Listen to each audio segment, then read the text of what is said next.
Thế rồi nó nọ cô nếu tới đây cầu xuống nó nè cô nếu chẳng vợ cho con gái thì nó cô nếu chẳng đê con gái thì nó hầu nó mấy thứ đê tự đê này giờ là tự đê ô liên rồi nó nè chớ liên nè chỉ tự đê nào nữa họ khó là khơi tụ hông nó chỉ là đồng chơi sao lại chạy chở đêm một đôi sáp bị lại tổng chỉ lại đâu đánh nó lại đồng chơi lại chạy cứ không to tiêu này thế nào mua xe thì tiền trả lên từ nào chỉ bỏ tiền lên từ nào để mua rồi cơ để khởi lên tụi không lo gì nào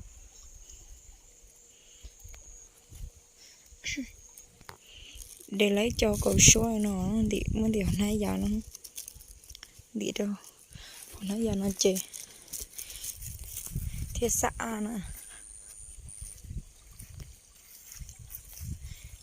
giờ tao cứ để nó rồi cứ để liền nó xem đừng cứ mua thế là nó sát tí nè giờ tao không để bên nó sẽ bố mua cầu số là đấy nó chỉ lấy tổ nó thì nó giải ta liều vừa thầu y tổ sao phải bể to mà muốn để bể tròn tông nó để cho khăn tông nó được bể của tên nó mua cửa muốn nó cho lúc cho cửa cho cái hố cho cái hố này gì cá cha của số này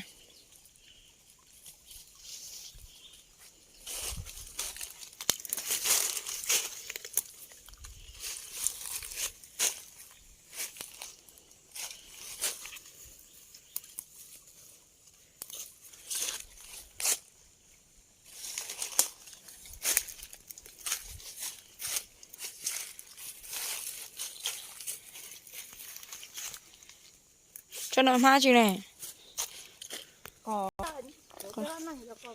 ê cho có đó là con nó lấy nè con nó lấy à giò gì cá cha bỏ chấu này nè bỏ chấu to xíu cái nào này con nó cái gì nào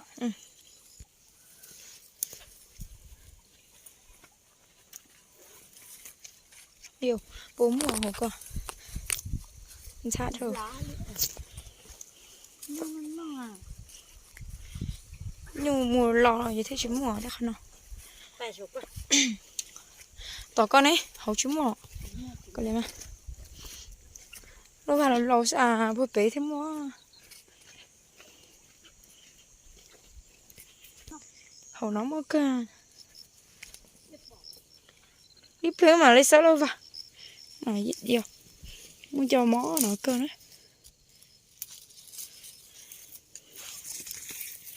cho nó chỉ lấy cho anh chị đâu nữa nè cho nó theo cho nó lấy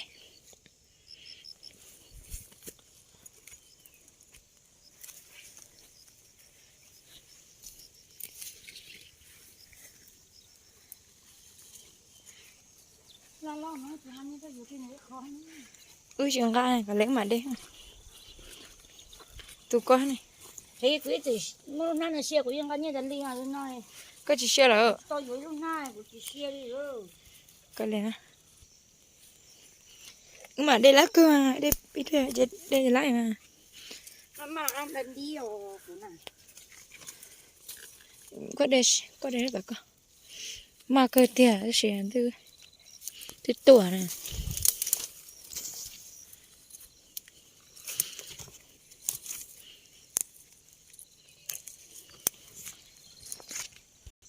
nó vào mà mò cơ vậy nó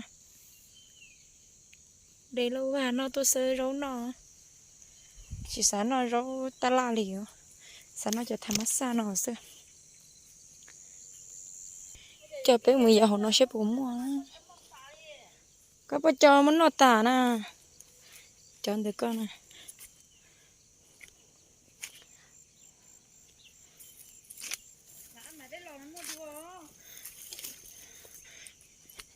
Chứ nó chỉ chuẩn mua à?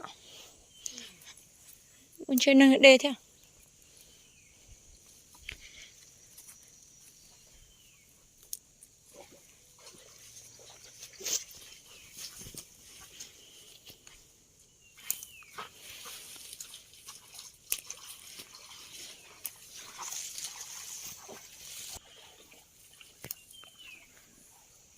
Có to rồi. Mua lo sốn à, mua lại. Mua đã chạy của đeo cho lớp hàm mòn tới sao nó đi mò cơ. Tên nào là tên đá lia xem nó tên nào nè. Lại cứ đi lò nó nè. Lớp hàm mò cơ hồ nó nè. Mua đã chạy lò hả? Chạy của ly.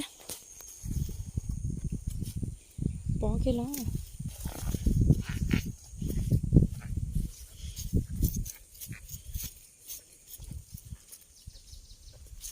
Lý lâu vào nó đó.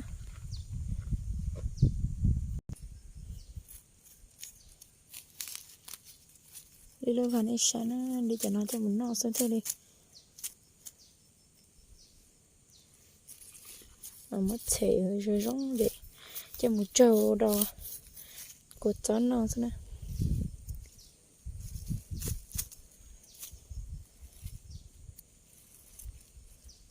Cho nên nó lo ảo ta chỉ mò xem.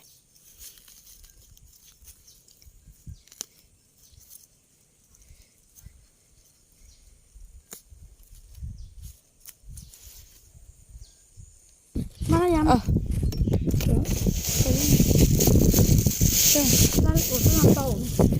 Sốt rửa.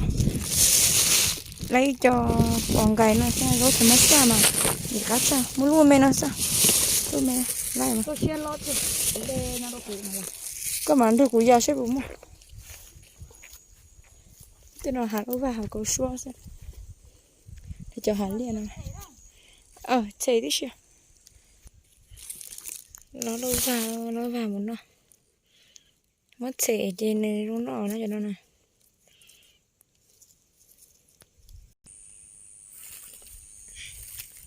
Giờ đây nó vào nó đó.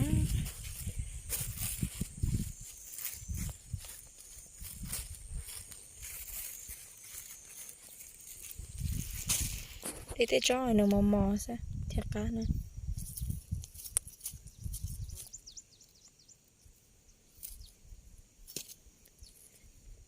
Cho mò nó nè thiệt này chồng nó thiệt cá nữa.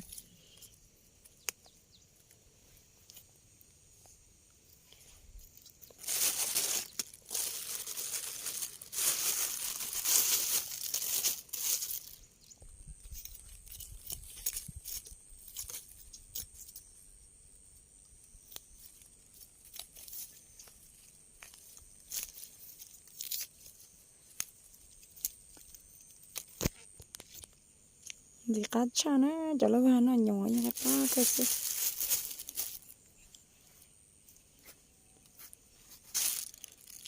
Để cho mỏ lên nó nè để cho nó thiệt cá. Để cho nó tự sẽ dễ một chè nó đây nào xem.